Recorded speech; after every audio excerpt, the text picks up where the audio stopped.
Innovate 2016 is back on the road again. We're in the Great Hall of the Internet Archive in San Francisco, and we have quite an audience of notables, of the founders of the Internet. I'm here with Brewster Kahle, the founder and digital librarian of the Internet Archive. Brewster, welcome to Innovate 2016. Thank you. Quite an audience, Brewster. Who are some of these people? As a riff on the terracotta soldiers from Xi'an, China, if you work for the Internet Archive for 3 years, we make a little statue. And so these are everybody that's been spending their lives building the public sphere of the Internet at the Internet Archive. So there's Ted Nelson, there's Aaron Schwartz, there's people that have been scanning pages all over the world, writing web crawlers, uploading things. It's us. Brewster, what's the big deal about the public web? The public web is a fantastic experience in a trusting, sharing environment that people over the last 20 years have gone and put their whole lives into this public sphere of the World Wide Web. It violates the ideas that we're only going to stay in our little enclaves defending ourselves against other scary things going on there. It's people being out there sharing and making a great new life happen, which is all evidenced by the World Wide Web. You made some news a few weeks ago, Brewster. You've written a white paper, Locking the Web Open, a call for a decentralized web. You held an event. Vint Cerf, Tim Berners-Lee came. You were the leading speaker. You're arguing that something's gone wrong with the public web. The web was a good place to start, but it's not the right place to end. We're finding that it's not reliable in the sense that web pages blink on and off. It's not reliable in the sense that you can't see the whole web based on where you are. Maybe you're in China, maybe you're in a town. It's not that well connected. It's not private towards reader privacy, but it is fun. Right? We have this frolicking ability to change the nature of the web every few years. It changes around. So I think we've gotten 1 out of 3 things right. I would like to see if we can go and relook at the World Wide Web and with newer technologies and see if we can get a 3 for 3 on this one. Reliable, private, and fun. So you're not saying that we should go back to a pre-1989 digital world? No, I think we should go to a 2016 world. I think we're living with technology that's showing its age. It's too easy to spy on. It's pages sort of flicker around. I think we can build a much better web. We can build a better web on top of the existing web. So it can actually be, you're using your normal browser, and you're now starting to find things that are multi-homed, so they live everywhere and nowhere. So you can actually go and have a decentralized web built on top of the existing web.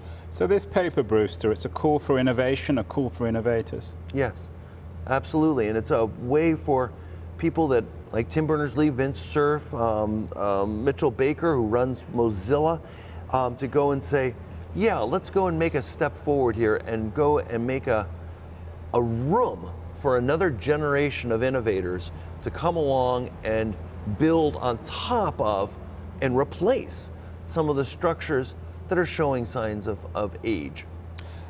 The Internet Archive is a non-profit, but your call is for business people, for startup entrepreneurs. This is not a non-profit initiative. No, this is just like the World Wide Web is leveraged by governments, by educational institutions, nonprofits. This is a technology that would be used, if we can get it all to work really well, by everybody.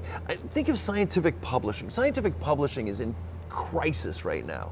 That it's been centralized down so that papers live in only one place, and it's completely too constrained. We need to be able to data mine and play with and look at scientific publishing in new and different ways by going and hosting it in different libraries and structures. But right now it's locked up because of our lack of vision, actually, in the technology of how to distribute information. We have better ways we can do this. We can make it so people could make money by publishing on the net. Imagine if you're a rock band. Right now you have to go and have your stuff go into Spotify and YouTube, and iTunes, and those are good. But what if you wanted to go and make a website that had your album on it? So maybe the first track is free, but the other ones you have to put a coin in the slot. How is that done? Well, you've got to get an account with PayPal, and they have to think it's okay, or you have to host it on Amazon. Can we make it so your website can have the files, have an easy way to pay for it, make it available, and have it be hosted everywhere and nowhere? 1995 then, all over again, and the technology is there. The technology is there. We have the ability to pull this off now, where we didn't in 1995. So what are we talking about? Blockchain? We're talking about... We're talking about blockchain. We're talking about peer-to-peer structures. We're talking about JavaScript that is now in browsers that can actually do serious computing. We have now signing technology, encryption technology that makes it so that you can know you're seeing the valid one. You're not seeing some spoof site that's being spammed at you, even though you thought you were going to the right website. It's going wrong. We have all of the technologies to make this come true. We just have to now employ them, bundle them together, make them easy, fun to use. We got it, but it's serious work. Given the political realities of the presidential election, Brewster, in 2016, which is dominating more and more of many people's thinking, why is this project so important? The Internet Archive has been archiving the World Wide Web for decades now, and every time a government changes, they throw out all the old stuff and they put up new. And it's important that people have access to the history of what's happened before, so that it's not, somebody doesn't just dominate the present and rewrite the past. And this election will be different than and no other, like all others, in that regard. Who knows what's going to happen in the United States? So the paranoia doesn't bother you?